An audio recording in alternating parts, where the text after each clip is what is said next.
Hello everyone, my self गौरव। और जैसा कि हमने बोला था कि अ, आज से इकोनॉमी का क्वेश्चन शुरू होने वाला है। तो आज के सीरीज में हम लोग देखेंगे, आज के वीडियो में 51 टू 65 तक के जितना भी इकोनॉमी का क्वेश्चन है उसको देखेंगे। तो लेट्स मूव और स्टार्ट करते हैं क्वेश्चन नंबर 51 से। तो सबसे पहले तो इकोनॉमी का इतना बड़ा बड़ा स्टेटमेंट दे के क्वेश्चन बीपीएससी के हिस्ट्री में पहली बार आया है। तो इसको देख के तो बच्चे डर ही जाते हैं। और मैं भी एक्चुअली इस पर्सपेक्टिव से पढ़ के नहीं गया था कि बीपीएससी ऐसा क्वेश्चन पूछ सकता है। फिर भी कुछ कॉमन सेंस के थ्रू क्वेश्चन सॉल्व कर पाया मैं, बिकॉज यूपीएससी के लिए जो इकोनॉमी पढ़ा था, हालांकि रिवीजन नहीं था मेरा, फिर भी मैंने किया। तो उसके बेसिस पे इस साल आपको प्रिपेयर होना चाहिए। इंडियन इकोनॉमी से बहुत ज़्यादा क्वेश्चन पूछा गया है, स्कीम से पूछा गया है, उसके बाद फिजिकल डिफिसिट से पूछा गया है, उसका ट्रेंड से पूछा गया है। तो ये सब टॉपिक्स जो है इम्पॉर्टेंट हो जाता है। जैसा कि हमने कहा है कि इकोनॉमी का series most probably from today और टुमारो हम स्टार्ट कर देंगे, जिसमें इम्पॉर्टेंट थीम को देखेंगे, जिससे कि क्वेश्चन बनने की हाईएस्ट प्रोबेबिलिटी है। ट्रस्ट मी, अगर 15 क्वेश्चन पूछता है इस बार, तो मिनिमम 10 क्वेश्चन वहीं से आएगा। तो इस पे मैं थोड़ा-सा रिसर्च कर रहा हूँ और अच्छे से उसको समझाने का कोशिश करूँगा, जिससे आपका भी हेल्प हो जाएगा और मेरा तो हेल्प हो ही रहा है। So let's start. Consider the following statements regarding insolvency and bankruptcy. Option 1 is bankruptcy refers to a financial state in which an individual or entity is unable to pay off their debts as they become due। एक बार मैं इसको हिंदी में पढ़ देता हूँ ताकि हिंदी माध्यम वाले भी पैरेलली चलते रहें। देखो, बोला जा रहा है कि दिवाला और शोधन अक्षमता, ठीक है, के संबंध में निम्नलिखित तथ्यों पर विचार कीजिए। ऑप्शन 1, शोधन अक्षमता से तात्पर्य उस वित्तीय स्थिति से है जिसमें कोई व्यक्ति या संस्था बकाया होने पर अपने ऋणों का भुगतान करने में असमर्थ होता है। चलो देखते हैं, ऑप्शन 2 को देखते हैं। Insolvency refer to a legal process where the assets of the debtor are liquidated और reorganised for the benefit of creditors. Okay, तो ऑप्शन 2 क्या बोला जा रहा है? दिवाला एक कानूनी प्रक्रिया को संदर्भित करता है जहां देनदार की संपत्ति लेनदार के लाभ के लिए समाप्त या पुनर्गठित की जाती है। चलो, दो स्टेटमेंट हम लोगों ने देखा। और तीसरा स्टेटमेंट इज कि bankruptcy is a state whereas insolvency is the conclusion.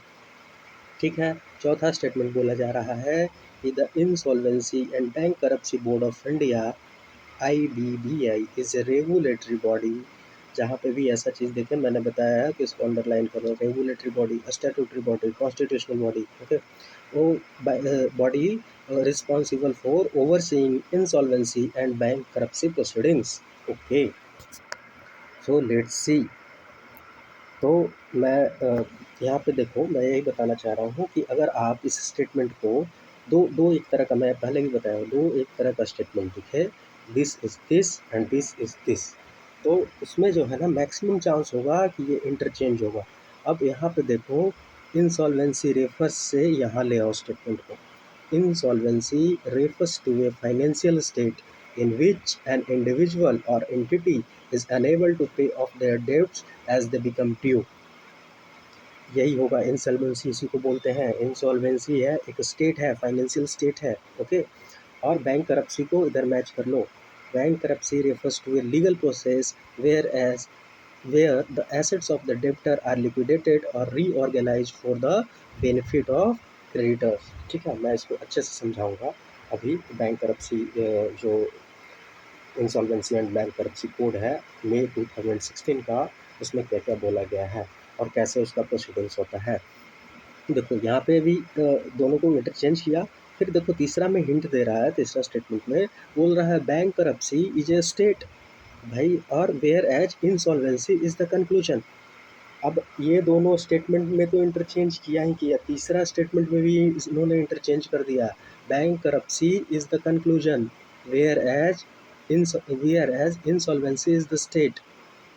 भाई देख रहे हो ना किस तरह से घुमाया जा रहा है, और जहाँ भी इस तरह का मिले कि this is this and whereas this is this, maximum chance है कि उसको स्टेटमेंट को इंटरचेंज कर दिया गया है। ऑप्शन 4 की तरफ बढ़ते हैं। इसमें हम लोगों ने देखा कि हाँ ये एकदम सही स्टेटमेंट है कि बैंक करप्सी जो है, bank insolvency and bankruptcy board of India यही रेगुलेट करता है और यही रिस्पॉन्सिबल है for overseeing the insolvency and bankruptcy proceedings. तो यहाँ हम लोगों ने क्या देखा, इस क्वेश्चन से क्या सीखने के लिए मिला हम लोगों को कि जहाँ पे रेफर्स दिस कॉल्ड दिस, जैसे कि हम लोगों ने हीट वेव वाला में देखा था 40 डिग्री सेल्सियस 30 डिग्री सेल्सियस, ठीक है। फाहीन वाला में देखा था, ठीक है, कि फाहीन को कैसे बोल रहा है कि वो आया था किसके टाइम में, वो आया था हर्षा के टाइम में, और चंद्रगुप्ता को बोल रहा ये, और इसको हुनसेन को बोल रहा था कि वो चंद्रगुप्त के टाइम में आया था। तो देखो 3-4 इस तरह का मिल गया, सिर्फ स्टेटमेंट इंटरचेंज। तो अब हम लोग देखते हैं कि बैंकरप्सी किसको बोलते हैं। बैंकरप्सी तो हमने देख लिया कि बैंकरप्सी क्या है, एक तरह का लीगल प्रोसेस है जिसमें क्या है, एसेट्स ऑफ द जो डेबिटर है, जैसे कि आपकी कोई कंपनी है और आपकी कंपनी जो 90 डेज़ तक के लोन को जो उसका इंटरेस्ट है वो पे नहीं करती है, तो उसका जो स्टेट है वो क्या हो जाता है, वो इंसॉल्वेंट हो जाता है, ठीक है। तो उसी के लिए जो है प्रोसीजर लाया जाता है बैंकरप्सी का, ठीक है। तो उसके बाद उसको लिक्विडेट करके उसके लिए क्रेडिटर्स ऑफ कमिटी बनती है, वो हम लोग देखेंगे अभी कैसे बनती है, क्या होता है, ठीक है। तो इसमें क्या होता है, सबसे पहले मैं एक फ्लो चार्ट के थ्रू समझाने जा रहा हूँ।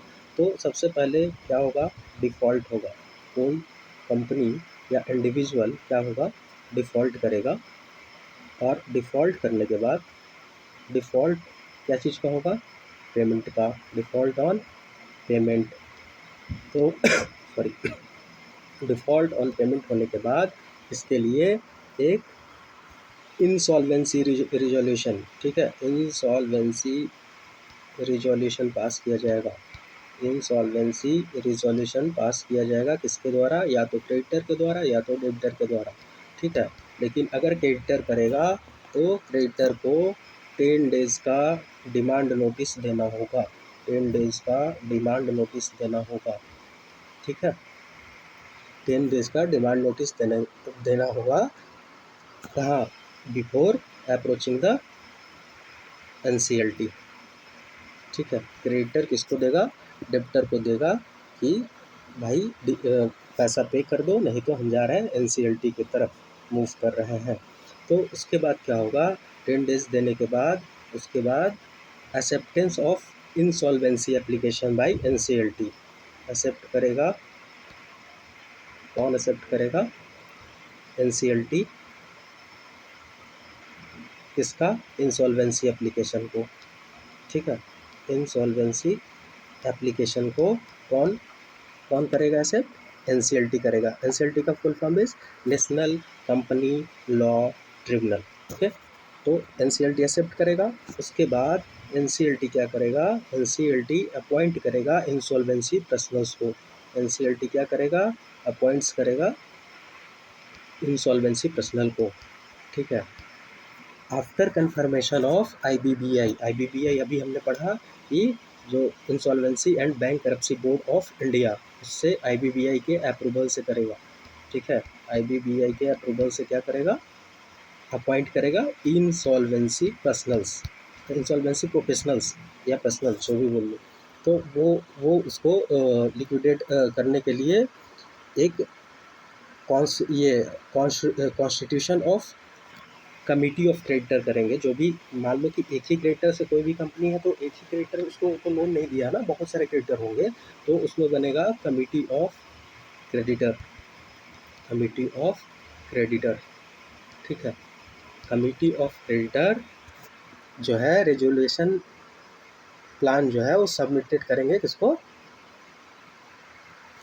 जो सॉरी रेजोल्यूशन प्लान जो है, जो प्रोफेशनल जो है, जो प्रोफेशनल्स है इंसॉल्वेंसी प्रोफेशनल, ठीक है, इंसॉल्वेंसी जो प्रोफेशनल कौन अपॉइंट किया था, NCLT for national company law tribunal.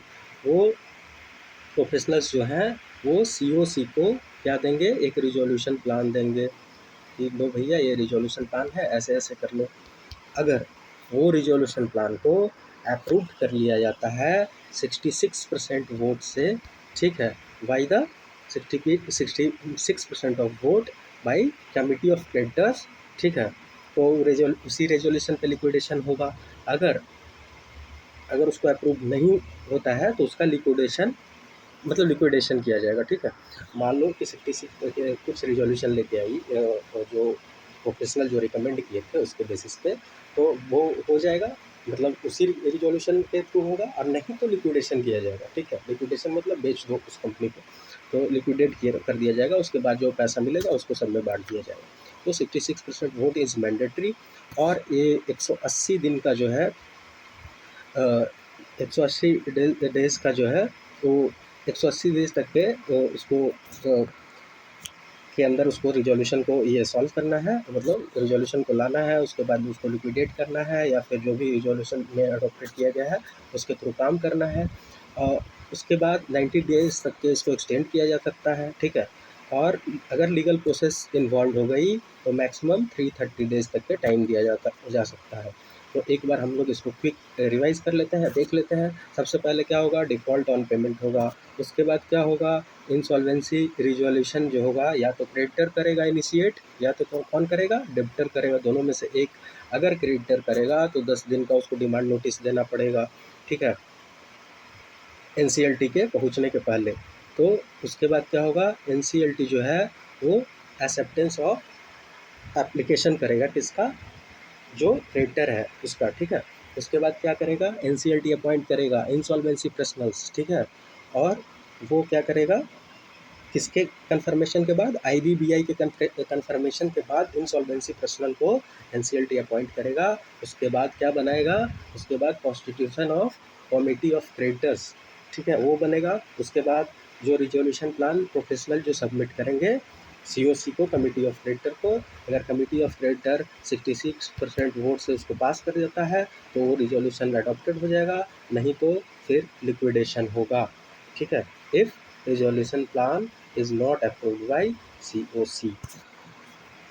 यही हम लोग को इसमें इम्पोर्टेंट देखना था कि आगे का क्वेश्चन आए तो, मतलब आगे इसी से क्वेश्चन आ सकता है कि जैसा कि हम लोगों ने देखा। अब हिंदी में एक बार देख लेते हैं। देखो भाई, दिवाला उस वित्तीय स्थिति से है, दिवाला का तात्पर्य उस वित्तीय स्थिति से है जिसमें कोई व्यक्ति या संस्था बकाया होने पर अपने ऋणों का भुगतान करने में समर्थ होता है। शोधन क्षमता, शोधन क्षमता क्या है, शोधन क्षमता ये एक तरह का, जहाँ देनदार की संपत्ति लेनदार के लाभों के लिए समाप्त या पुनर्गठित की जाती है। यहाँ पे भी देखो, वेयर एज मैंने जबकि जहाँ दिखे ना, मतलब कुछ ना कुछ मतलब उसमें लुच्चा है, ये थोड़ा सा, मतलब उस समय कान थोड़ा सा खड़ा कर लेना है अपना। तो शोधन अक्षमता एक अवस्था नहीं है, शोधन अक्षमता एक निष्कर्ष है, जबकि दिवाला एक अवस्था है, ठीक है, यही चीज़ है, दिवाला एक अवस्था है। और ये सही है, भारतीय दिवाला और शोधन अक्षमता बोर्ड आईबीबीआई दिवाला और शोधन अक्षमता कार्यवाही की देख रेख के लिए जिम्मेदार नियामक निकाय है। Okay, so let's move to question number 52। 52 is also important question, लेकिन जल्दी जल्दी में मैंने इसको भी गलत कर दिया, और मतलब इसके बाद तो बहुत मुझे बुरा लग रहा था कि ये सब क्वेश्चन कैसे मैं गलत कर दिया। Question number 52 is in which year was the industrial policy resolution adopted. बताओ भाई, देखो क्वेश्चन में है ना, इंडस्ट्रियल जो पॉलिसी रिजोल्यूशन है ना, वो 2 बार लाया गया है, ठीक है।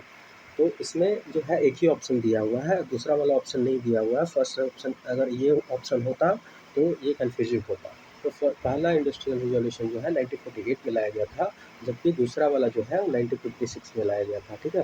तो हम लोग इंडस्ट्रियल पॉलिसी रिजोल्यूशन के बारे में, this is the so factual question, तो इसका आंसर विल बी 1956।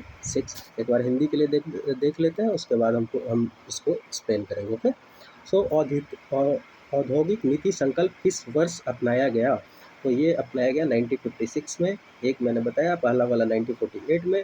तो अब हम इसको एक्सप्लेन करते हैं कि क्यों लाया गया था इसको 1956 वाले औद्योगिक नीति को, ठीक है। तो देखते हैं, देखो इसका जो ऑब्जेक्टिव था ना, फर्स्ट जो ऑब्जेक्टिव था इसका, तो इस्टेब्लिशिंग, ये 1956 वाला बता रहा हूँ, उसके बाद 1948 वाला बता दूंगा, ठीक है। तो ये इसमें क्या था कि इस्टेब्लिश करना है, क्या इस्टेब्लिश करना है, establishing the socialist pattern of society, ठीक है। सोशलिस्ट पैटर्न ऑफ सोसाइटी को इस्टेब्लिश करना था, ठीक है, जिसमें social and economy, objective of social of economic policy था। क्या था objective, social and economic policy, ठीक है, सोशल एंड इकोनॉमिक पॉलिसी था। अब इसमें हम लोग देखेंगे कि क्या किस किस इंडस्ट्री को लाया गया, ठीक है, कौन सा इंडस्ट्री किसके कंट्रोल में होगा, उसको हम लोग एक बार देखते हैं। तो इसमें बोलता है कि इस्टेब्लिशिंग जो है 17 इंडस्ट्री, 17 इंडस्ट्री इन्होंने उसका मेंशन किया, और उसमें बोला कि इसमें गिविंग मोर पावर, पहला point is giving more power to government, ठीक है, मोर पावर गवर्नमेंट को दे रहा है इंडस्ट्री को कंट्रोल करने के सेंस में। उसके बाद एक्सपेंडिंग पब्लिक सेक्टर, एक्सपेंड करना है पब्लिक सेक्टर को, पब्लिक सेक्टर को, ठीक है। उसके बाद building large cooperative sector, large cooperative sector को बिल्ड करना है। देखो ये जो प्लान है ना, वो इसी महालनोबिस के बेसिस पे था, हम लोग उसको भी डिस्कस कर लेंगे। और इनकॉरेज क्या करना है, encouraging separate ownership and management in private industry, ठीक है। और preventing rise of private monopolies, private monopolies को रोकना था, ठीक है, ठीक। तो इसमें जो है 3 शेड्यूल में इंडस्ट्री को बांटा गया, शेड्यूल ए, शेड्यूल बी, शेड्यूल सी, ठीक है। तो शेड्यूल ए में क्या था, शेड्यूल ए में मैं लिख दे रहा हूँ, रेलवे, रोड, एयरवेज, एयरपोर्ट, ठीक है, आयरन एंड स्टील, शेड्यूल ए में railway, road, Airways, iron and steel, iron and steel, और कौन सा, बस यही सब मेजर इंडस्ट्री थे। बी में सम प्राइवेट, सम गवर्नमेंट, जैसा जैसा लगेगा उसी हिसाब से करेंगे। और सी में ऑल अदर इंडस्ट्रीज, जो कि प्राइवेट सेक्टर के लिए ओपन किया गया, ठीक है, all other open for private sector. तो इसके बिहाइंड में लॉजिक क्या था ना, वो हम लोग देखेंगे। द लॉजिक बिहाइंड जो रिजर्वेशन ऑफ इंडस्ट्री था, वो बेसिक स्ट्रेटेजी इम्पोर्टेंस था, ठीक है। तो और जो कि रिक्वायर्ड इन्वेस्टमेंट इन स्टेट, मतलब उस स्केल पे जो बेसिक रिक्वायरमेंट है उसको स्टेट ही पूरा कर सकता था। इसी बेसिस पे, इसी के लिए इसको लाया गया, शेड्यूल में डिवाइड किया गया कि शेड्यूल ए में सिर्फ स्टेट ही करेगा और कोई नहीं कर सकता है, ठीक है। तो logic behind reservation industries of basic strategy importance, basic strategy importance था इसके रिजर्वेशन ऑफ इंडस्ट्री के पीछे, ठीक है। और required investment on scale which only state could provide. तो देखो रेलवे सब बड़ा बड़ा प्रोजेक्ट होता है, और उस समय जिस समय हम लोग इंडिया आज़ाद हुई थी और सेकेंड 5 ईयर प्लान के थ्रू जिस समय लाया गया था, तो ये कैपिटल इंटेंसिव इंडस्ट्री के, कैपिटल इंटेंसिव इंडस्ट्री को फोकस किया गया था, कैपिटल इंटेंसिव इंडस्ट्री को फोकस किया गया था। कौन सा प्लान में, कलकत्ता प्लान में, इसमें जिसका पीसी महालनोबिस ने इस प्लान को दिया था, ठीक है। इसमें हेवी इंडस्ट्री को फोकस किया गया था। तो इसमें बोला गया था कि हेवी इंडस्ट्री लगाएंगे और उसके थ्रू कैपिटल गुड को प्रोड्यूस करेंगे, जिससे कि फिर से फैक्ट्री में वो यूज़ होगा, फैक्ट्री लगाने में, और उसके थ्रू जो इकोनॉमी जनरेशन होगा, ठीक है। और लेकिन और एक बॉम्बे प्लान था, बॉम्बे प्लान में किस चीज़ के बारे में फोकस किया गया था, तो कंज्यूमर बेस्ड इंडस्ट्री, जैसे रेडियो, साइकिल, ये सब चीज़ करेंगे जो हम लोग कंज्यूम करते हैं, वही चीज़ को हम लोग बनाएंगे। लेकिन हम लोगों ने क्या कैपिटल इंटेंसिव इंडस्ट्री पर इसी हम लोग इस प्लान को किया, जिसमें हेवी इंडस्ट्री लगाएंगे और वो पब्लिक सेक्टर होगा। तो वही शेड्यूल ए और शेड्यूल बी करके उसको बनाया गया था। रेगुलेटेड तो अभी मैंने बता ही दिया कि जिसमें automobile, heavy machine, chemicals, fertilisers, ये सब रेगुलेटेड होंगे। गवर्नमेंट क्या रेगुलेट करेगी? प्राइस रेगुलेट करेगी, कितना प्राइस होगा, कितना क्वांटिटी होगा, यही सब। ठीक है, तो यही आया था, यही था इंडस्ट्रियल पॉलिसी रिजोल्यूशन प्लान 1956। अब 1948 को देख लेते हैं। 1948 भी कुछ इसी तरह का है, जिसमें स्टेट का मोनोपोलीज होगा। कहाँ का स्टेट का मोनोपोलीज होगा? एटॉमिक सेक्टर में होगा, और रेलवे और मिनरल्स और बेसिक इंडस्ट्री। जब स्टेट मोनोपोलीज होगा फिर बेसिक इंडस्ट्री लाया गया। ठीक है, बेसिक इंडस्ट्री लाया गया, स्टेट मोनोपोलीज बेसिक इंडस्ट्री, जैसे कि कोल, आयरन, स्टील, ये सब हो गया। ठीक है, रेगुलेटेड इंडस्ट्री, इसमें भी रेगुलेटेड इंडस्ट्री है। ठीक है, रेगुलेटेड इंडस्ट्री में वही automobile, heavy machine, chemical, fertiliser, sugar, इसका price quantity government will determine. और चौथा इसमें भी था प्राइवेट इंडस्ट्री। तो ऑल अदर चीज़ के लिए, टेक्सटाइल वगैरह के लिए वो ओपन होगा। तो इस चीज़ से क्या इंपॉर्टेंट हो जाता है, जो पीसी महालनोबिस प्लान है, तो capital based capital intensive and heavy industry based plan था। ठीक है, जिसके थ्रू ट्रिकल डाउन इफेक्ट को लाने का कोशिश किया था। जैसे मेंस में क्वेश्चन था कि brothers trickle down effect, trickle down effect क्या है? ट्रिकल डाउन इफेक्ट यही है कि जो अपर स्ट्रेटा, जैसे कि हेवी इंडस्ट्री लगाएंगे, उससे फिर उससे कैपिटल गुड प्रोड्यूस करेंगे, और कैपिटल गुड जो है वो फिर से कंज्यूमर गुड को प्रोड्यूस करेगा, और इस तरह से मोर एम्प्लॉयमेंट बढ़ेगा, और इस तरह से इकोनॉमी विल ग्रोथ, इकोनॉमी का ग्रोथ होगा। ठीक है, तो यही था। तो ये सब देख लेना है। उसके बाद सुभाष चंद्र बोस के टाइम में भी इकोनॉमिक प्लान लाया गया था, तो वो भी देख लेना है।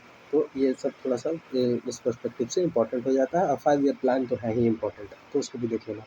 नेक्स्ट हम लोग देखेंगे 53 नंबर, मज़ेदार क्वेश्चन है, और इसको भी अगर थोड़ा बहुत पढ़े होंगे तो कॉमन सेंस से सॉल्व कर भी किया जा सकता है। Consider the following statements about the production links incentive scheme, PLI scheme. PLI scheme को देखते हैं, इसका ऑप्शन 1 को देखते हैं। The scheme offers a production linked incentive to boost domestic manufacturing and attract large investment in the mobile phone manufacturing and specified electronic components. Okay, so ये आपका first statement है। अब इसमें क्या बोल रहा है? स्कीम ऑफर करता है कि प्रोडक्शन लिंक्ड इंसेंटिव, दिमाग से मतलब कॉमन सेंस से कुछ समझ में आ रहा है? प्रोडक्शन लिंक्ड इंसेंटिव मतलब कि अगर आप प्रोडक्शन ज़्यादा करोगे तब आपको इंसेंटिव मिलेगा, to boost domestic manufacturing and attract large investment in mobile phone manufacturing and specified electronic statement. क्या ये जनरल स्टेटमेंट लग रहा है? हाँ, लग रहा है। अगर पीएलआई के बारे में पता होगा तो ये स्टेटमेंट तो सही ही होना चाहिए। स्टेटमेंट 2 को देखते हैं। The scheme has 2 categories of application, namely global companies and domestic companies.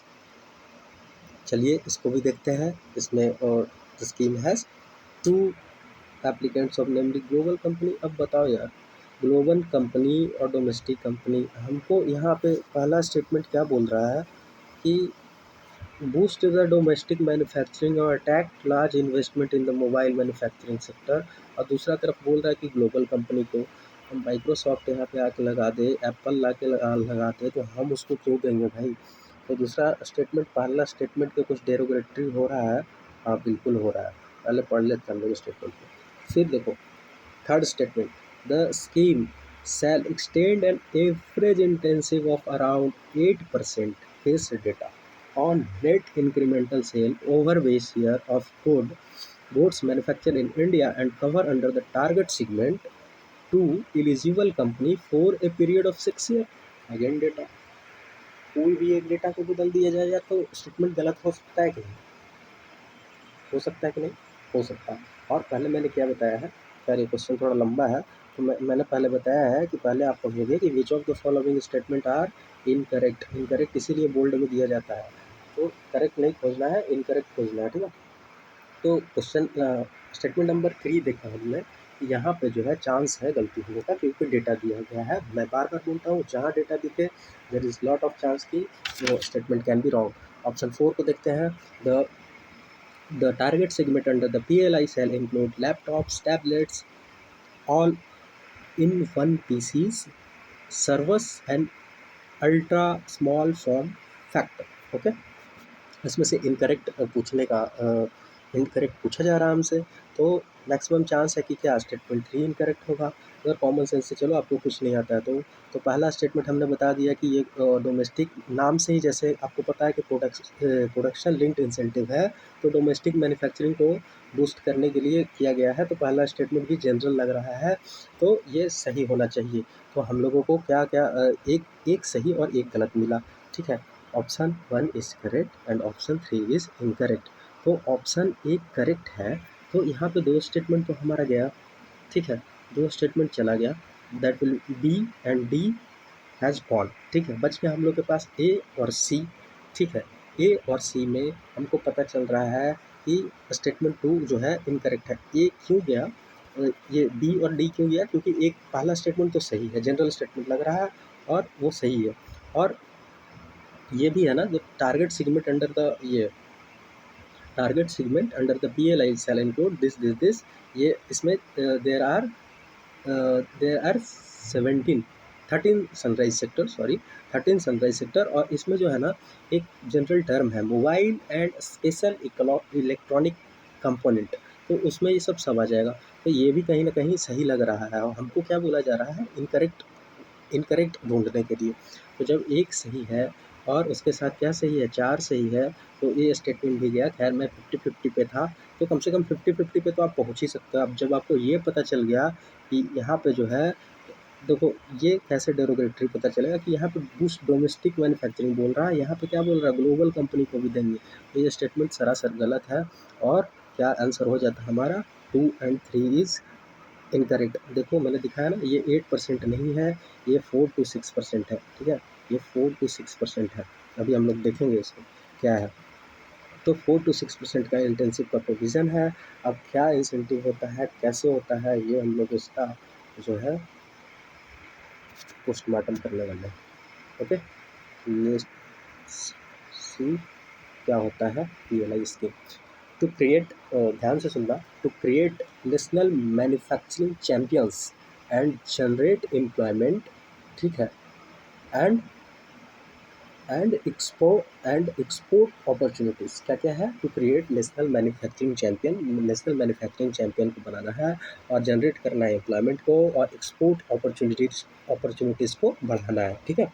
यही है PLI स्कीम का मेन जो है ऑब्जेक्टिव। इसमें 13 सनराइज इंडस्ट्री है, एक बार हम लोग देखेंगे, जो इम्पोर्टेंट है उनका नाम भी देख लेंगे। क्या क्या है 13 सनराइज इंडस्ट्री में, तो ACC battery advance cell battery है। इसमें शुरू में ये 7-8 सेक्टर के लिए लाया गया था, लेकिन अभी इसको बढ़ा के 13 सेक्टर कर दिया गया है। दूसरा इलेक्ट्रॉनिक्स एंड टेक्नोलॉजी का कोई भी सामान, जैसे कि हम लोगों ने देखा ऑप्शन में, ठीक है, इलेक्ट्रॉनिक्स एंड टेक्नोलॉजी का कोई भी चीज़ आए तो ये हो जाएगा। ऑटोमोबाइल हो जाएगा, ऑटोमोबाइल हो जाएगा, ऑटोमोबाइल हो जाएगा, ठीक है। उसके बाद टेलीकॉम हो जाएगा, टेलीकॉम हो जाएगा। उसके बाद टेक्सटाइल भी हो जाएगा, टेक्सटाइल भी अगर डाल दिया जाए ऑप्शन में तो टेक्सटाइल भी हो जाए है इसमें, ठीक है। वाइट गुड्स, आप लोग बताओगे वाइट गुड्स किसको बोलते हैं, वाइट गुड्स वही AC LED, ठीक है। Mobile and special component, mobile and special component. तो एक बार आप लोग इसको देख लीजिएगा, ठीक है, ये इंपॉर्टेंट हो जाता है। अब क्या है कि इसमें इंसेंटिव कैसे मिलेगा, उसका हम एक एग्जांपल देकर आपको बता रहे हैं कि इसमें इंसेंटिव कैसे मिलता है, और जो 8% दिया हुआ था वो कैसे गलत होता है, ये हम आपको दिखाएंगे, ठीक है। तो जो मान लो 2021 में हम लोग क्या कर रहे थे, 1 लाख का हमने LED बेचा, डोमेस्टिक इंडस्ट्री की बात करते हैं, और 2022 में हमने 1.2 लाख का बेच दिया, ठीक है। तो सेल्स ऑफ गुड की बात हो रही है। पहले हमने 1 लाख में बेचा पिछला साल में, इस बार 1,20,000 में बेचा, ठीक है। तो हमको बोला जा रहा है कि जो इंक्रीमेंट हुआ 20,000 का, उस पर हम लोग कितना देंगे, 4 to 6%, मान लो कि 4% ही दिया जा रहा है, तो 4%, तो ये कितना हो गया, हंड्रेड, हंड्रेड, 800। ओके, तो 800 रुपीज़ जो है, 800 रुपीज़ जो है वो आपको इंसेंटिव दिया जाएगा। ठीक है, उसका 13 सेक्टर मैंने बताया, क्या क्या इंपॉर्टेंट सेक्टर है मैंने ये भी बता दिया। तो PLI sector is also important for upcoming 70th BPSC examination. तो एक बार इसको आप लोग कहीं बुक से या कुछ से पढ़ लोगे, नहीं तो मैं तो पढ़ाऊँगा ही। मैं तो इसका जितना भी इम्पोर्टेंट स्कीम्स है गवर्नमेंट ऑफ इंडिया का, तो उसको लाऊंगा। मैं 20 लेक्चर सोचा हूँ जो कि 40 से 45 मिनट का होगा और थोड़ा फास्ट होगा। आप लोग उसको आराम से मतलब देख सकते हो कि रिवीजन करने में भी काम आ जाए। और मैं PYQ भी करवाऊँगा, UPSC का PYQs भी करवाऊँगा, क्योंकि economy is going to very important deciding factor in your selection. ये 54 क्वेश्चन नंबर 54 मैंने इसको भी करा दिया है, लेकिन फिर से एक बार देख लेते हैं फॉर योर रिवीजन। स्वामित्व स्कीम क्या बोलता है? It is central sector scheme under the ministry of mines. मैंने क्या बताया है, जहाँ भी मिनिस्ट्री दिखे एकदम कान खड़ा हो जाना चाहिए। मैं दिखाऊंगा जब UPSC का इकोनॉमी का PYQs कराऊंगा कितना मिनिस्ट्री गलत होता है। ये जानबूझ के दिया जाता है, लेकिन अगर आपको पता है, अगर नॉलेज से पता है, तो मतलब सबसे पहले वो देखोगे, उसके बाद ऐसे करोगे। नहीं तो ऐसे मेरे को बदनाम मत कर देना यार कि हमने गलत करवा दिया आपका। ठीक है, तो पहले नॉलेज से आता है तो यू कैन एलिमिनेट, नहीं तो अदरवाइज काट दो मिनिस्ट्री। इतना रिस्क ले लो मतलब। फिर next statement is this scheme seeks to create geopositioning infrastructure like CORS network to benchmark the location and provides 5 centimeter level accuracy. Option 3 is CORS means cross origin resource sharing. यहाँ भी कोई कुछ full form दिया जा रहा है multiple statement में, generally incorrect ही होगा। चलो देखते हैं आगे। This scheme is reformative step towards establishment of clear ownership of property in the rural inhabited abadi area by mapping of land parcel using drone technology. ये स्टेटमेंट सही लग रहा है। उसके बाद क्या है, ये स्टेटमेंट गलत दिख रहा है। जैसे ही एक स्टेटमेंट गलत दिख रहा है, इनकरेक्ट पूछा जा रहा है, फिर मैंने बोला कि पहले इनकरेक्ट को पूछना। तो इनकरेक्ट में कम से कम 1 तो पता चल गया मिनिस्ट्री के हिसाब से, तो 1 पता चल गया तो या तो 3 होगा या तो 4 होगा। अब कहाँ चांस बनता है कि इसका फुल फॉर्म में गलत कर दिया जाए। ठीक है, अगर थोड़ा बहुत भी अगर स्वामित्व के बारे में आपको पता है, तो ये तो पता ही होगा ना कि इससे क्या होता है। रिफॉर्मेटिव स्टेप है, क्या एस्टेब्लिश करने के लिए? ऑनरशिप, यही तो देता है, right to legal document of the villagers. ठीक है, लैंड पार्सल को ड्रोन टेक्नोलॉजी के थ्रू ये करता है। हम लोग स्वामित्व को एक बार फिर से देख लेते हैं। तो इसमें इसका आंसर क्या हो जाएगा? इसका आंसर विल बी 1 and 3। ठीक है, ये CORS का फुल फॉर्म होता है कंटिन्यूअस। लिख दूंगा भाई, ये कौन याद करके रखेगा यार, बताओ कि मतलब स्कीम के अंदर इतना डीपली जाके कोई पढ़ेगा क्या?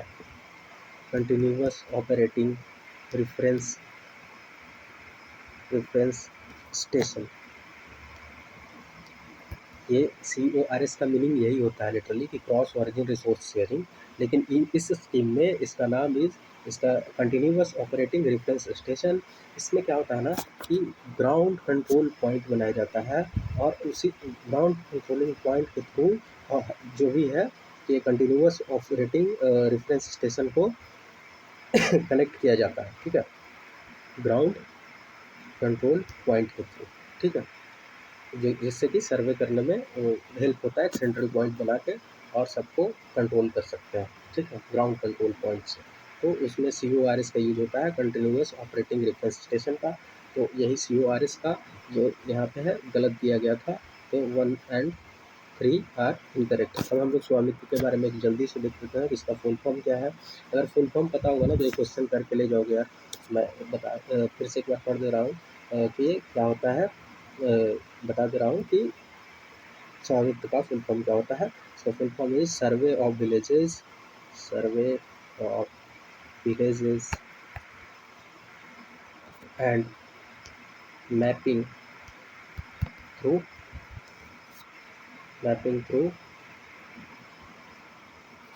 इन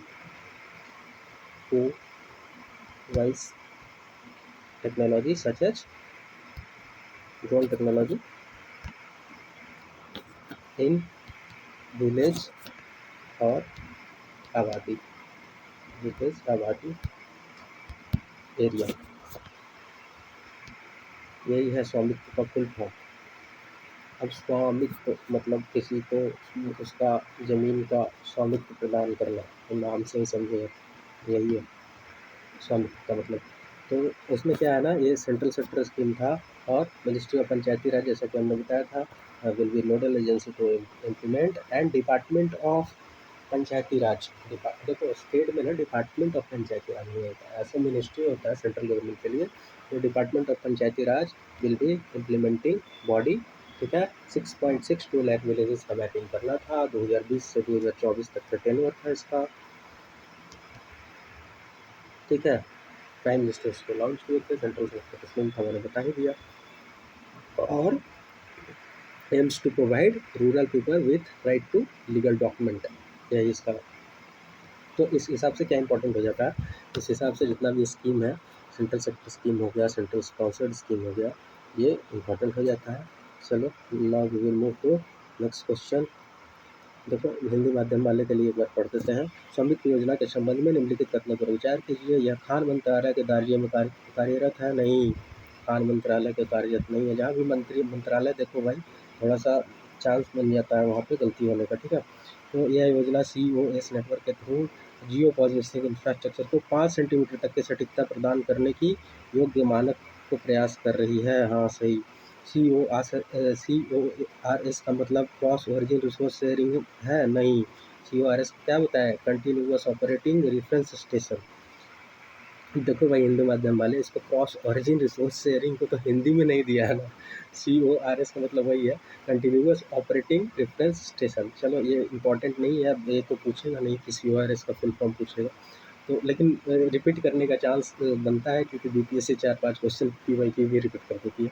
और फिर चौथा स्टेटमेंट है, यह योजना ड्रोन तकनीक का उपयोग कर भूमि के छोटे छोटे खंडों का नक्शा तैयार करके ग्रामीण बस्तियों आबादी के क्षेत्र में संपत्ति का स्पष्ट स्वामित्व स्थापित करने के लिए एक सुधारात्मक पहल प्रदान करती है। यस, तो इसमें गलत स्टेटमेंट पूछा जा रहा था। गलत स्टेटमेंट जैसे कि हमने दिखाया कि गलत स्टेटमेंट इसका 1 और 3 है, ठीक है। देखो मिनिस्ट्री में गलत कराया ना, मंत्रालय में गलत कराया, उसके बाद कहाँ गलत कराया, फुल फॉर्म में गलत करवाया। ये सब तो एकदम जनरल है, ठीक है। तो सही होगा वो सब, तो गलत पूछ रहा था तो गलत हम लोगों ने देख लिया। Now we will move to question number 55। 55 is basically a question of quality. So which of the following is a consequence of invoking Article 360 Declaration of the Financial Emergency? क्या पूछा जा रहा है? कॉन्जिक्वेंसेज को पूछा जा रहा है, ठीक है। क्या परिणाम होंगे उसके, ठीक है। तो first option is the president may order states to reduce the salary and allowance of all or any class of the employees serving with the connection with the state affairs। भाई बताओ फाइनेंशियल इमरजेंसी आएगा, जब finance emergency का बात करा है, sir आपने पढ़ा भी होगा लक्ष्मीकांत में, तो भाई तो सैलरी तो और अलाउंस तो करना ही पड़ेगा ना, जब फाइनेंशियल इमरजेंसी है, पैसा ही तो कमी हो गया है, मतलब कुछ कंट्रोल में नहीं है, ठीक है, ना इन्फ्लेशन कंट्रोल में है, ना मनी सप्लाई कंट्रोल में है। तो उस सिचुएशन में जो है वो तो सैलरी तो कट किया ही जा सकता है ना। हाँ चलो जनरल ऐसे भी दिख रहा है, दिस शुड बी करेक्ट। आगे देखते हैं क्या इससे ऑप्शन 2 से कुछ मिले हम लोगों को। The money bills are the other, पहले हम लोग ये देख ले यार कि इसका करेक्ट पूछा गया, इनकरेक्ट, करेक्ट ही पूछा गया, ठीक है। करेक्ट पूछा गया है। अब एक जैसा कि हम लोगों को करेक्ट दिख रहा है तो ऑप्शन 2 गया, तो बच गया ACD, ठीक है। तो मनी बिल्स और other financial bill passed by state legislature are not required to be reserve for the consideration of president, are not. अब यहाँ पे देखो, अगर ये होता मनी बिल्स और other financial bills passed by state legislature are required to be reserve for the president of India, तो जैसा भी एक बार आर नॉट आए, कुछ भी आए ना, तो एक बार उसको हटा के देखना कैसा लग रहा है। तो ये स्टेटमेंट सरासर गलत है। और जैसे ही स्टेटमेंट 2 गलत हो जाता है, ये तो अभी पढ़े भी होगे, तो ये नॉलेज में था, तो ऑप्शन 2 ऐसे ही गया, ए भी गया। अब ऑल ऑफ द अबव भी चला गया 2 की वजह से, बच गया 1, 3 एंड 4, तो 3 एंड 4 पढ़ने का कोई ज़रूरत ही नहीं है, फिर भी पढ़ लो। The President can issue direction for the reduction of salary and allowance of all or any class of employees serving in connection with the affairs of the union including the judge। भाई ये कहीं हम लोग देखे क्या यहाँ तक के देखे ना, in connection with state affairs. फिर क्या किया एग्जामिनर, फिर उसको क्या किया, यूनियन लाया, इंक्लूडिंग द जजेज of the supreme court and high court. हाँ भाई, सबका करना है। नहीं ऐसे कैसे हो जाएगा कि कोई अच्छा सा मक्खन खाएगा फाइनेंशियल इमरजेंसी के टाइम में और कोई जो है बेचारा भूखे रहेगा, ऐसा नहीं हो सकता। ठीक है, राइट टू इक्वलिटी है और इक्विटी प्रोवाइड करना है। तो option 4 is money bill. Option 4 को देख लेते हैं। मनी विल और other financial bills are to be reserve for the consideration of the president after they are passed by legislature of the state. एकदम सही स्टेटमेंट है। तो इस स्टेटमेंट को तो पढ़ने का जरूरत ही नहीं था, यही से पता चल गया, जैसे ही 2 से ही पता चल गया कि ये कहानी इसका खत्म है। तो दो, हाँ, और हम लोग बोला है कि भाई जहाँ पे भी नकारात्मक स्टेटमेंट हो वहाँ पे आप लोग थोड़ा कान खड़ा कर लीजिएगा। तो एक बार हिंदी मीडियम वाले स्टूडेंट्स के लिए मैं पढ़ दे रहा हूँ, हिंदी में पढ़ दे रहा हूँ। किसी वित्तीय आपातकाल की स्थिति में अनुच्छेद 360 को लागू करने का के परिणाम निम्नलिखित में से कौन से है। ठीक है, तो इसमें राष्ट्रपति राज्यों को राज्य मामले के संबंध में सेवारत सभी या किसी वर्ग के कर्मचारियों के वेतन और भत्ते कम करने का आदेश दे सकते हैं। हाँ, दे सकते हैं।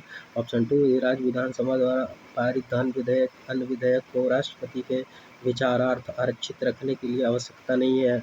आवश्यकता है नहीं, यहाँ देखना है थोड़ा सा, ये हो जाना है। जैसे ही 2 गलत हो गया तो ये खत्म।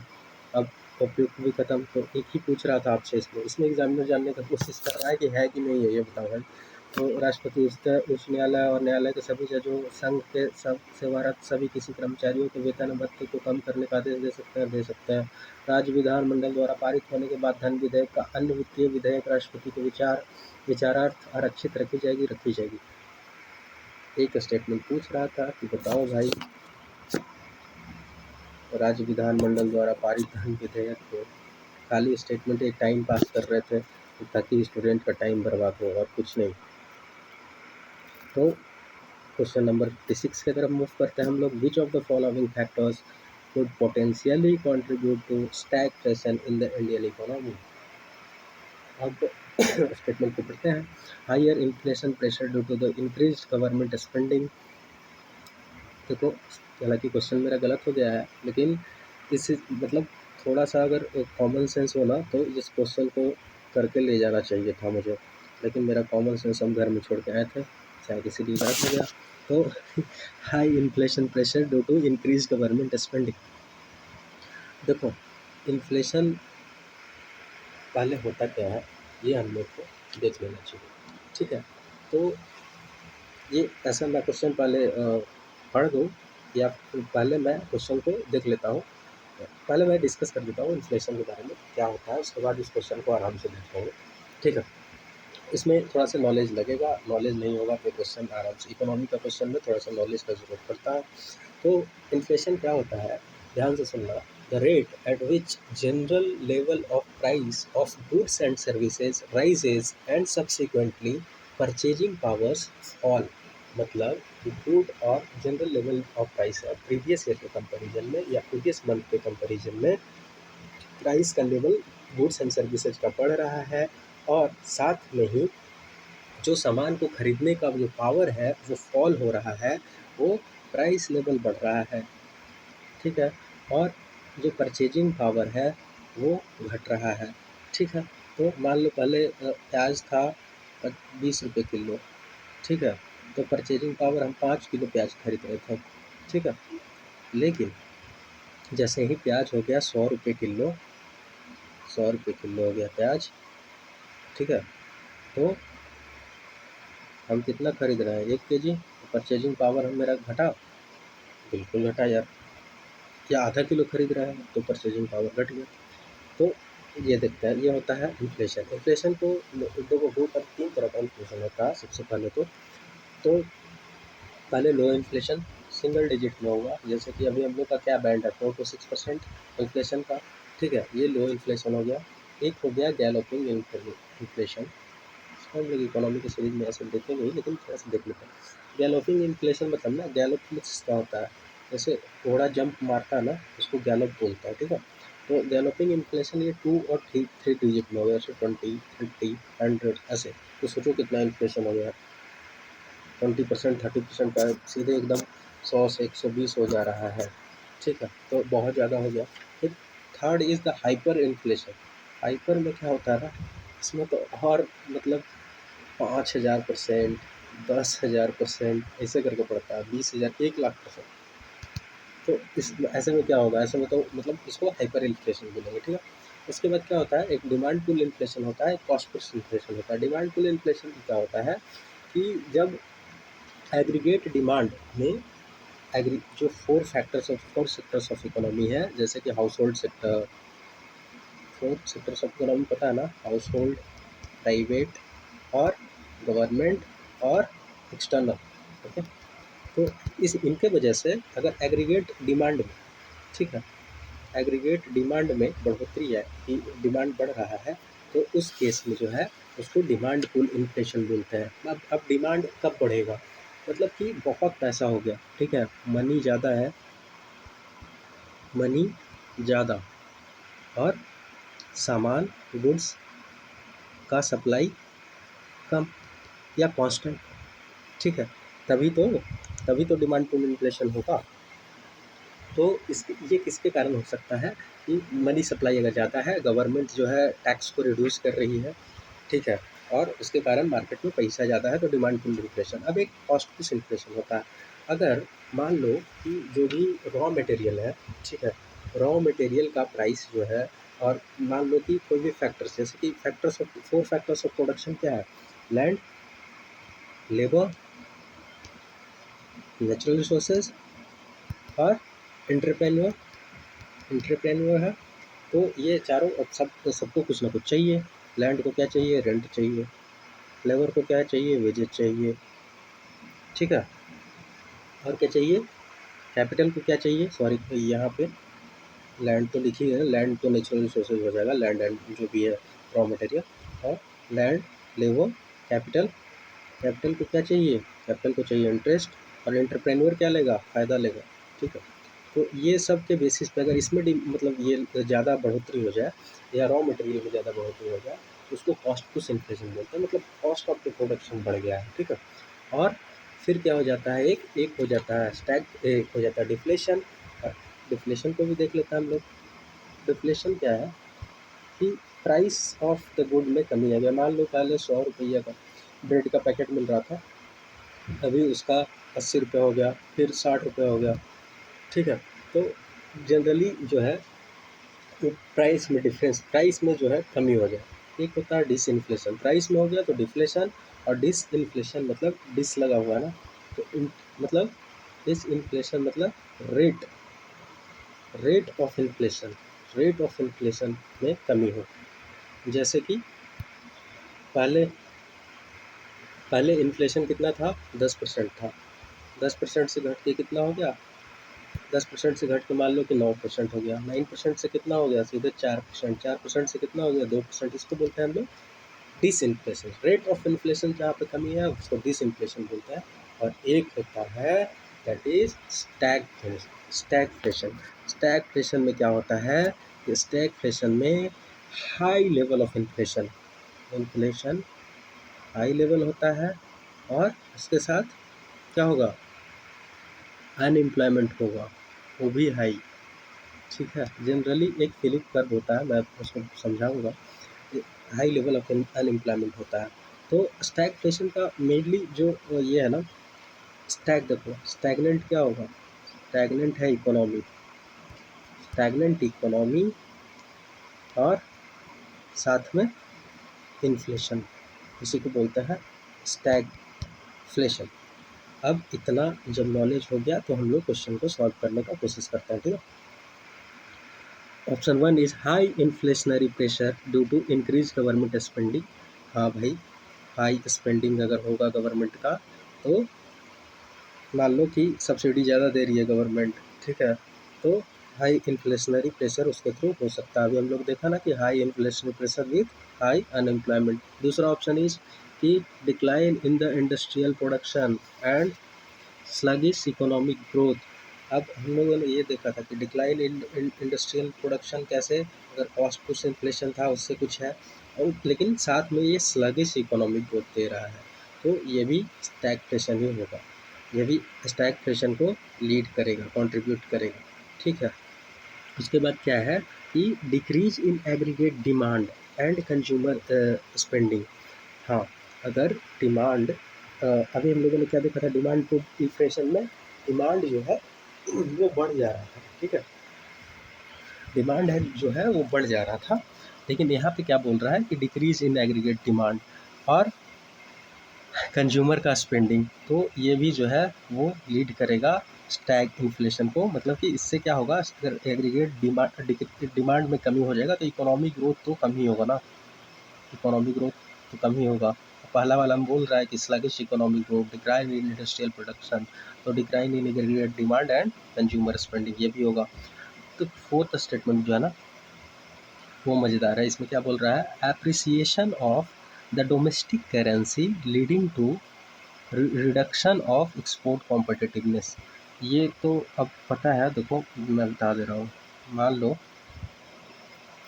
$1 इज इक्वल टू अभी कितना है, 80 रुपीज़, ठीक है। तो अगर $1 इज इक्वल टू 60 रुपये हो जाए तो इसको क्या बोलेंगे, इसको हम लोग बोलेंगे रुपी एप्रिसिएट कर रहा है, ठीक है, रुपी एप्रिसिएट कर रहा है। अगर $1 इज इक्वल टू 90 रुपीज़ हो जाए तो इसको क्या बोलेंगे कि रुपी डिप्रिसिएट कर रहा है, ठीक है। मतलब 1 से 100 हो जाए, 150 हो जाए तो डिप्रिसिएट हो रहा है, ठीक है। तो हम लोग ट्रेड कॉम्पिटिटिवनेस को देखते हैं। देखो मान लो कि $1 में यूएस में एक टी शर्ट मिल रहा है, ठीक है, और $1 का प्राइस कितना है इंडिया में, 80 रुपीज़, ठीक। अब $1 में यूएस में एक टी शर्ट मिल रहा है, ठीक है, और इंडिया में उसी $1 में 2 टी शर्ट मिल जा रहा है, 2 टी शर्ट मिल जा रहा है, ठीक है। तो अब वही सेम टी शर्ट मिल रहा है, तो क्या होगा, यहाँ से एक्सपोर्ट होगा यूएस को, ठीक है, यहाँ से यूएस को एक्सपोर्ट होगा, और वही अब कैसे एक्सपोर्ट होगा, तो ₹1 जो $1 है उसको कन्वर्ट करेगा रुपी में तो 80 रुपया मिलेगा। और जब हम बता रहे थे कि जब रुपी जो है वो एप्रिसिएट कर रहा था, तो मान लो 60 का हो गया, तब उसको $1 में 2 टी शर्ट नहीं मिलेगा ना भाई, $1 में 2 टी शर्ट नहीं मिलेगा, 1.5 ही टी शर्ट मिल पाएगा, 2 नहीं मिलेगा, 1.5 टी शर्ट मिलेगा। अगर $1 का दाम 60 रुपया हो जाए, तो ध्यान से सुनना, $1 का दाम अगर 60 रुपया हो जाए यानी रुपी एप्रिसिएट कर रही है, ठीक है, रुपी का दाम अगर डॉलर के कंपेरिजन में कम जाए तो एप्रिसिएशन होता है, ठीक है। और डिप्रिसिएशन कब होता है, जब रुपी का दाम जो है वो ज़्यादा मिलने लगे, $1 में ज़्यादा रुपीज़ मिलने लगे, $1 में 80 से 100 रुपया मिलने लगे, 150 रुपया मिलने लगे, तो क्या होगा, तब मान लो कि $1 में 120 रुपया मिलने लगे, तो 2 की जगह तो अब 3 टी शर्ट लेगा ना भाई। पहले $1 में उसको क्या मिल रहा था, 2 टी शर्ट मिल रहा था, ठीक है, जब 80 रुपया दाम था तब। अब $1 का दाम हो गया है $1 का दाम हो गया है 120 रुपया, तो अब उसको कितना टी शर्ट मिलेगा, 3 टी शर्ट मिलेगा, ठीक है। तब अब वो 3 से टी शर्ट लेना पसंद करेगा ना ज़्यादा, तो क्या बोल रहा है, तो $1 इज इक्वल टू 120, हम बताएं कि रुपी इज डिप्रिसिएटिंग, तो जैसे ही रुपी डिप्रिसिएट करता है ट्रेड विल फ्लरिश, ठीक है, और जैसे ही रुपी अप्रिसिएट करता है तो ट्रेड विल बिकम, मतलब रुक जाएगा ट्रेड। तो एप्रिसिएशन ऑफ डोमेस्टिक करेंसी, यही बोल रहा स्टेटमेंट में, leading to the reduction of export competitiveness. हाँ, हम पढ़ाएंगे इसको, एक्सपोर्ट कॉम्पिटिटिवनेस को, nominal exchange rate, real exchange rate दोनों पढ़ाएंगे, ठीक है। तो here all the statement will be correct, 1, 2, 3 and 4। Economy का सीरीज है, इसमें थोड़ा सा समय लगता है, हिंदी में एक बार मैं पढ़ देता हूँ। निम्नलिखित में से कौन सा कारक संभावित रूप से भारतीय अर्थव्यवस्था में मुद्रास्फीति जनित मंदी में योगदान करते हैं। पहला, सरकारी खर्च में विदेश के कारण उच्च मुद्रास्फीति दबाव, यस। औद्योगिक उत्पादन में गिरावट और आर्थिक विकास में सुस्ती, यस। कुल मांग और उपभोक्ता खर्च में कमी, यस। घरेलू मुद्रा और वृद्धि के कारण निर्यात प्रतिस्पर्धा में कमी, यस, ठीक है। चलो एक बात तो अगर ये पता होता ना कि फोर्थ स्टेटमेंट इज़ करेक्ट, तो अप्रिसिएशन ऑफ ये जो है वो लीड करता है रिडक्शन ऑफ एक्सपोर्ट कॉम्पिटिटिवनेस, और ये स्टैगफ्लेशन को पोटेंशियली कंट्रीब्यूट कर सकता है। तो आप कम से कम ऑप्शन बी और सी पे आ जाते। तो ये दोनों में ही था। और दूसरा तो पता ही रहा है कि डिक्लाइन हो जाएगा इंडस्ट्रियल प्रोडक्शन में और स्लगिश इकोनॉमिक ग्रोथ होगा। तो मैंने जैसा कि बताया ही कि स्टैग्नेंट हो इकोनॉमिक ग्रोथ। अब हम लोग फिलिप कर्व के बारे में देखते हैं, थोड़ा सा देख लेते हैं 1 मिनट में। फिलिप कर्व बोलता है ना कि जैसे जैसे ये इन्फ्लेशन का है, ये इन्फ्लेशन है और ये अनएम्प्लॉयमेंट है, ठीक है। तो बोल रहा है कि जैसे जैसे इन्फ्लेशन बढ़ेगा ना तो अनएम्प्लॉयमेंट जो है वो घटते रहेगा, ठीक है, और इन्फ्लेशन कमेगा, ठीक है। देख, ये होता है इन्फ्लेशन और अनएम्प्लॉयमेंट का जो है वो ग्राफ है, ठीक है। तो जैसे जैसे ये फिलिप्स ने दिया था A.W. फिलिप्स के नाम से, तो इसमें बोलता है कि इन्वर्स रिलेशनशिप है इन्फ्लेशन और अनएम्प्लॉयमेंट, ठीक है। इसका मतलब यही है कि अगर हाइयर इन्फ्लेशन रेट होगा इकोनॉमी में तो lower will be employment rate and vice versa, ठीक है। हाइयर इन्फ्लेशन रेट होगा, ठीक है, तो लोअर विल बी अनएम्प्लॉयमेंट। दिख रहा है यहाँ पे, देख रहे हो यहाँ पे लोअर अनएम्प्लॉयमेंट रेट है, और जैसे जैसे इन्फ्लेशन घट रहा है वैसे वैसे अनएम्प्लॉयमेंट बढ़ रहा है, ठीक है। तो अगर इन्फ्लेशन मतलब बोल रहा है अच्छा चीज़ है। एक मैं क्वेश्चन बता रहा हूँ जो यूपीएससी का PYQ है 2011 में पूछा गया है कि economic growth is usually coupled with, तो इसका answer will be option A is deflation, option B is inflation, option C is stagflation, option D is hyper inflation. तो इसका आंसर होगा इन्फ्लेशन, ठीक है। इकोनॉमिक ग्रोथ यूजुअली कपल होता है इसके साथ, इन्फ्लेशन के साथ, ठीक है। तो इन्फ्लेशन ख़राब चीज़ नहीं है, हाँ, लेकिन जो भी बताए थे हाइपर इन्फ्लेशन, गैलोपिंग इन्फ्लेशन, ठीक है। इन्फ्लेशन का टाइप हम लोगों ने देखा है ना कि इसको डिमांड पुल इन्फ्लेशन क्या होता है, कॉस्ट पुश इन्फ्लेशन क्या होता है। चलो अब हम लोग नेक्स्ट क्वेश्चन की तरफ मूव करते हैं। Question number 57।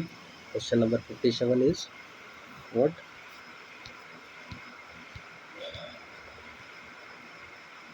as per Economy Survey 2023, which of the following statement describes the trend of a foreign direct investment? बताओ भाई कौन कौन सा ट्रेंड है फॉरेन डायरेक्ट इन्वेस्टमेंट का। तो option 1 is it has decrease due to the less participation of the private sector. Option 2 is it has decreased compared to the pre-pandemic level. Option 3 is it has increased rapidly without decreasing in any financial year after the telecom sector were entirely reformed. Entirely कुछ extremely नहीं दिख रहा है पर कि उसके बाद जैसे कि बोल रहा है कि इंक्रीज हुआ रैपिडली, एक तो यहाँ पे extreme word rapidly, without decreasing in any, without, इतना सारा गलत चीज़ है, without decreasing in any financial year, है ना। और उसके बाद after the telecom sector was entirely reform. तो भाई मतलब ये तो हमको सरासर गलत लग रहा है। तो मैंने जैसा कि बताया भी है, तो ऑप्शन 3 विल बी क्रॉस, बच गया क्या 50-50 पे आ जाएंगे हम लोग कि या तो 4 करेक्ट हो गया या तो 2 या 4 करेक्ट होगा। तो 4 तो पता ही चल गया कि ये करेक्ट ही है। It has decrease due to the weak global economic situation, क्योंकि दोनों ऑप्शन में 4 है। और तीसरा सर इतना चीज़ इसमें गलत दिख रहा है। अब देखो ना, it has increase rapidly without decreasing in any year, rapidly भी बढ़ा, किसी ईयर में कमा भी नहीं और एनी फाइनेंशियल ईयर में। और टेलीकॉम सेक्टर को इंटायरली रिफॉर्म करने के बाद ऐसा हो गया, खाली टेलीकॉम सेक्टर के थ्रू पूरा FDI आ जा रहा है ना। है तो सबसे ज़्यादा आईटी सेक्टर में, सर्विसेज में, लेकिन ये बोल रहा है कि टेलीकॉम ही के कारण ही सब कुछ ठीक हो गया इंटायरली रिफॉर्म की वजह से। तो बच गया 4 और 2 और 4। तो इसमें ऑप्शन 1 को पहले पढ़ लेता हूँ। It has decrease due to the less participation of the private sector. नहीं भाई, ऐसा नहीं हुआ कि लेस पार्टिसिपेशन प्राइवेट सेक्टर के कारण ये बढ़ गया। तो ऑप्शन 2 को देख लेते हैं। ऑप्शन 2 बोल रहा है it has increase compare to pre pandemic level. तो सॉरी, हाँ, तो ये भी प्री पैंडेमिक लेवल थे, मतलब ये इसमें आपसे यही जानना चाह रहा है कि प्री पैंडेमिक लेवल से अभी तक के कितना एफडीआई सुधरा है कि नहीं सुधरा। तो मतलब प्री पैंडेमिक लेवल में ज़्यादा था। प्री पैंडेमिक लेवल में मैं बता दे रहा हूँ, that was pre pandemic level में 73.45 बिलियन डॉलर। ठीक है, ये था। अभी का कितना है? अभी का है 2023-24 का 71 बिलियन डॉलर। ठीक है, तो जब पूछा गया था क्वेश्चन तो 2022-23 फाइनेंशियल ईयर था ना, तो उस समय क्या था? उस समय था 17.9 अप्रॉक्स, वही था 71 बिलियन डॉलर। तो इम्पॉर्टेंट हो जाता है एग्जाम पर्सपेक्टिव से। अभी आप लोग 2023-24 के लिए याद रखोगे, दैट इज 71 बिलियन डॉलर। ठीक है, यही है हम लोग का एफटीआई। अब क्या होता है एफटीआई, इसको हम लोग देखते हैं। ठीक है, तो ध्यान से सुनना, तो मैं इसको लिखूंगा नहीं। Investment made by a person resident outside in capital instruments of Indian company which is unlisted और लिस्टेड। लिस्टेड कंपनी होगा तो 10% और मोर जो इक्विटी है 10% और मोर इक्विटी होना चाहिए। ठीक है, capital in the listed company. ठीक, और जो कैपिटल इंस्ट्रूमेंट्स क्या होता है, मैं इसको लिख दे रहा हूँ। कैपिटल इंस्ट्रूमेंट्स जिसमें इन्वेस्ट कर सकते हैं will be equity, share, debenture. ठीक है, इक्विटी, शेयर, डिवेंचर, यही चीज़ है। अब देखो एफपीआई भी होता है कुछ और एफटीआई भी होता है। एफपीआई अगर 10% से नीचे है तो that will be treated as the FPI, और 10% से ज़्यादा है तो एफटीआई। लेकिन एफटीआई क्या है? एफटीआई सेक्टर स्पेसिफिक है। ठीक है, एफपीआई में क्या है ना कि लोग मतलब शॉर्ट टर्म के लिए आते हैं, सिर्फ फ़ायदा देखने के लिए आते हैं। लेकिन एफडीआई में वो कंपनी का डिसीजन मेकिंग में भी काम करेगा। ठीक है, और सेक्टर स्पेसिफिक है, जैसे कि यूके की मान लो या मॉरिशस की स्टील की कंपनी है, that will invest in the steel sector of it. तो एफपीआई क्या है? एफपीआई भी इन्वेस्टमेंट है, कैपिटल इंस्ट्रूमेंट जिस लेस देन 10%, जैसा कि हमने बताया। ठीक है, अब क्या है कि एफपीआई जो है ना, एक चीज़ याद रखना, FPI, this can be question, FPI can be invested in central government और स्टेट गवर्नमेंट सिक्योरिटीज़। ठीक है, स्टेट गवर्नमेंट और सिक्योरिटीज़ और बॉन्ड में इन्वेस्ट कर सकता है। सिक्योरिटीज़ और बॉन्ड में इन्वेस्ट कर सकता है कौन? एफपीआई।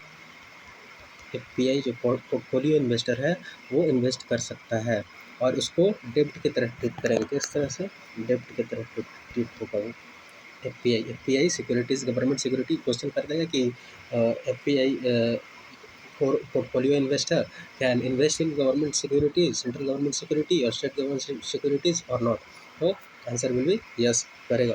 ठीक है, एफडीआई दो रूप से आता है, देखो मैं शॉर्ट में बता दे रहा हूँ। एक ऑटोमेटिक रूप से 95%, और जो ये गवर्नमेंट अप्रूवल रूट है उससे 5%। ठीक है, तो अगर ये क्या बोलते हैं, हाँ, ये एफडीआई ऑटोमेटिक, और ये कंसर्न मिनिस्ट्री जो होती है ना, जो गवर्नमेंट अप्रूवल रूट में, तो कंसर्न मिनिस्ट्री विल ऑथराइज। ऐसे डीपीआईआईटी अगर कोई मिनिस्ट्री में मान लो कि नहीं पता चल रहा है तो डीपीआईआईटी विल भी under ministry of commerce will approve. ठीक है, अगर एफपीआई 1 ईयर में 10% से नीचे हो गया तब भी उसको एफडीआई ही ट्रीट किया जाएगा। ठीक है, ठीक, टॉप 5 एफडीआई कंट्रीज कौन कौन सा है?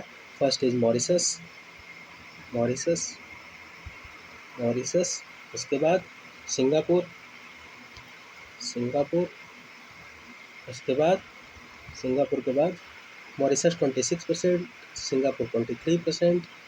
उसके बाद अभी पहले यूएसए था, अभी नीदरलैंड हो गया है थर्ड पे। नीदरलैंड देख लेना कितना परसेंट है। उसके बाद यूएसए, तो 3-4 ही इंपॉर्टेंट है। उसके बाद सबसे ज़्यादा एफडीआई कहाँ पे आ रहा है? तो first is Maharashtra, second Maharashtra में 30%, second is Karnataka, third is Gujarat, और टॉप जो है, टॉप फाइनेंस किसको कर रहा है? बैंकिंग सेक्टर और इंश्योरेंस को। ठीक है, एफडीआई। चलो, तो ये हम लोग एफडीआई का टॉपिक देख लिए। 58 question number 58 question number 58 the current population of गया यार डिस्ट्रिक्ट, ये डिस्ट्रिक्ट का पूछ दिया। अगर गया सिटी का पूछता तो आंसर विल बी 5,98,000, लेकिन ये डिस्ट्रिक्ट का पूछ के फंस गया, तो ये क्वेश्चन को डिलीट कर दिया गया। एक बार को 59 नंबर क्वेश्चन को देख लेते हैं। 59 नंबर क्वेश्चन पूछ रहा है विच of the following statement about the non planned expenditure of the central government is correct. देखो नॉन प्लान्ड एक्सपेंडिचर क्या होता है, हालांकि पता नहीं क्या खा के गए थे हम उस दिन, ऐसे पढ़ के भी नहीं गए थे यार, तो रिविजन था नहीं। तो देखो कौन सा नॉन प्लान्ड एक्सपेंडिचर होता है, तो एक बार हम लोग देख लेते हैं। इसमें इसका answer will B expenditure on the interest payment. Option ये क्या बोला जा रहा है, एग्रीकल्चर पे नहीं, ये तो प्लान होता है। अब जितना भी 5 ईयर प्लान में जो लाया गया था ना, उसमें प्लान के थ्रू उसको प्लान्ड एक्सपेंडिचर बोलते हैं। और जैसे इंटरेस्ट पेमेंट हो गया, सैलरी एंड वेजेज हो गया, पेंशन हो गया, ग्रांट्स हो गया, करेंसी मिंट हो गया, इस पर जो खर्चा है वो non planned expenditure. Expenditure on science and technology नहीं, तो प्लान एक्सपेंडिचर है, ठीक है। तो इसका आंसर विल बी सी। एक बार हम लोग देख लेते हैं क्या क्या होता है। Salary, salary, wages, interest payment, pension, PFRDA में गवर्नमेंट कॉन्ट्रीब्यूट करती है, ग्रांट्स, करेंसी मिंट, एक्सेट्रा, ठीक है। तो एक बार हिंदी माध्यम वाले छात्रों के लिए मैं पढ़ दे रहा हूँ। वीडियो थोड़ा लंबा हो रहा है, खैर कोई बात नहीं, मैं 65 तक के सोचा था, मैं आगे के क्वेश्चन में कर दूंगा। केंद्र सरकार की गैर योजनाओं के व्यय के बारे में निम्नलिखित में से कौन सा कथन सही है। व्यय कृषि पर नहीं, ये गैर योजना नहीं, ये योजना से है, ठीक है। व्यय विज्ञान और प्रौद्योगिकी के, ये भी योजना व्यय के बारे में बताता है। ब्याज, व्यय ब्याज भुगतान पर होता है, हाँ ये जो है वो नॉन प्लान्ड एक्सपेंडिचर गैर योजना व्यय के बारे में बतलाता है। और क्वेश्चन नंबर 60 को एक बार देख लेते हैं। Question number 60 is what, which of the following is not true about globalization and its impact on India।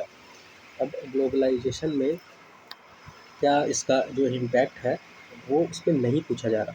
जब भी ऐसा क्वेश्चन हो ना, तो नॉट को जो है ना हटाओ, नॉट में कंफ्यूज करोगे। तो देखो which of the following is true about globalization and its is impact on India. अब increase in export is greater than increase in import, अब बताओ भाई। चलो देखते हैं। Option B is it has led to greater flow of foreign direct investment, हाँ globalization से ये फायदा तो हुआ। हम बोल रहे हैं पहले नोट को छिपा दो, ठीक है। It has expanded trade in, it has expand किया trade in goods and services, हाँ ये भी सही है। अब बताओ, अब इसके बाद दो तो सही लग रहा है, इसके बाद अब इसको हटा दो।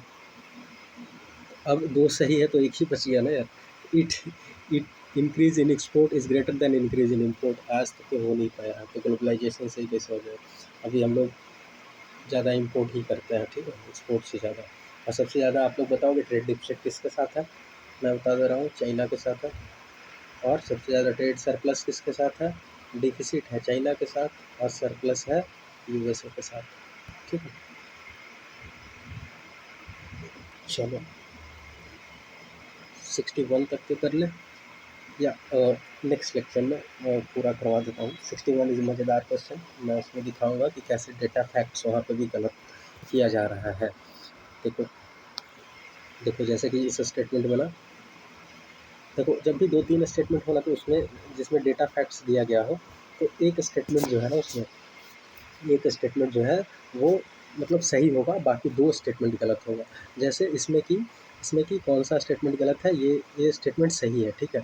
The physical deficit of the union had reached 9.2% of during this year, और ये जो है ना physical deficit has moderated to 7.7% in the 7% of GDP in financial year 2022। हाँ तो ये जो है वो गलत है। और ये the collection, the revenue collection over the last 2 years has gone down, नहीं भाई, रेवेन्यू कलेक्शन लगातार बढ़ ही रहा है, लास्ट 2 ईयर में कैसे ये हो जाएगा। तो देखो जहाँ पे एक एक डेटा करेक्ट होगा और 2 डेटा गलत होगा, और इसका आंसर विल बी ओनली 1, ठीक है। इसको हम लोग देखेंगे नेक्स्ट एपिसोड में, ओके। तो एक बार हिंदी माध्यम वाले के लिए मैं पढ़ देता हूँ। वैश्वीकरण और भारत पर इसके प्रभाव के बारे में निम्नलिखित में से कौन सा कथन सत्य नहीं है। तो इसका आंसर विल बी ये, निर्यात में वृद्धि आयात में वृद्धि से अधिक है। नहीं भाई, अभी तक के हम लोग डिफिसिट में ही चल रहे हैं। हाँ, इससे प्रत्यक्ष विदेश निवेश का प्रभाव बढ़ा है। हाँ, बढ़ा तो है। इसने वस्तुओं और सेवाओं में व्यापक का विस्तार किया। हाँ, किया। नहीं पूछ रहा है तो यही स्टेटमेंट करेक्ट होगा। इसी के साथ इस लेक्चर को समाप्त करते हैं, क्योंकि लेक्चर थोड़ा लंबा हो रहा है। बाकी का अगले नेक्स्ट एपिसोड में हम लोग आगे का क्वेश्चन कर लेंगे और जल्दी से इसको खत्म करने की कोशिश करेंगे। हो सकता है मे बी प्रोबेबली कल से यूपीएससी का इकोनॉमी का पीवाईक्यू करेंगे, साथ में कंसेप्ट को भी देखेंगे। मैंने सोर्सेज बता दिया है। So thank you. जय हिंद, जय भारत।